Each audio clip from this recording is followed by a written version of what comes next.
नमस्कार. मी दिलीप वळसे पाटील, विधानसभा सदस्य आंबेगाव. गेल्या काही दिवसापासून FDAच्या माध्यमातून राज्यामध्ये वेगवेगळ्या व्यवसायावर तपासणी करून त्यांच्यावर कारवाई हाती घेण्यात आलेली आहे. आंबेगाव तालुक्यामध्ये सुद्धा दुधाच्या व्यवसायाच्या निमित्तानं काही ठिकाणी FDAने चौकशी करून त्याच्याबद्दल कारवाई केलेली आहे. FDAची कारवाई अजूनही सुरू आहे.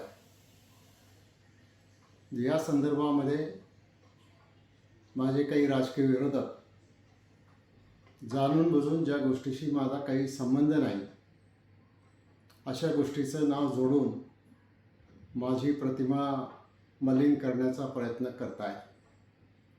या संदर्भामध्ये मी माझी भूमिका अतिशय स्पष्ट केलेली आहे की अशा प्रकारची भेसळ करणारी व्यक्ती किंवा कंपनी किंवा संस्था कुठली जरी असली तरी त्याला मी पाठीशी घालणार नाही. FDA विभाग त्यांच्यावर कारवाई करायला पूर्णपणाने सक्षम आहे आणि पोलीस विभाग देखील त्यांच्यावर कारवाई करायला सक्षम आहे. परंतु जाणून बुजून माझं चारित्र्य हनन करण्याच्या दृष्टिकोनातून, मला राजकीयदृष्ट्या अडचणीत आणण्याच्या दृष्टिकोनातून काही विघ्नसंतोषी अल्पसंतुष्ट लोक वेगवेगळ्या प्रकारच्या पत्रकार परिषदा, सभांच्या माध्यमातून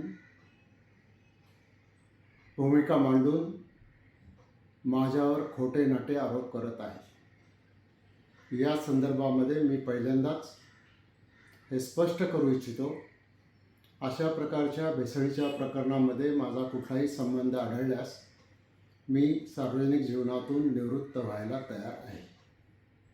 1 मिनिटंसुद्धा वाट बघणार नाही. परंतु खोटं नाटं जाणीवपूर्वक कोणाच्या तरी सांगण्यावरून राजकीय फायद्यासाठी करण्याचा प्रयत्न जर कोणी करत असतील तर त्यांना देखील मी या निमित्तानं इशारा देतो की गेले काही दिवस मी मुद्दाम तुमची भूमिका समजून घेत होतो, पण यापुढे तुम्ही असाच तुमचा प्रयत्न चालू ठेवला, माझी बदनामी चालू ठेवली तर निश्चित तुमच्यावर फौजदारी आणि आर्थिकदृष्ट्या मोठ्या नुकसान भरपाईचा दावा मी हायकोर्टामध्ये करायला मागे पुढे पाहणार नाही. तो मी करणारच आहे. त्यामुळं आता तरी या अशा अल्पसंतुष्ट व्यक्तींनी माझी बदनामी करायचं थांबवावं, अन्यथा पुढील कारवाईला सामोरं जायची तयारी ठेवावी.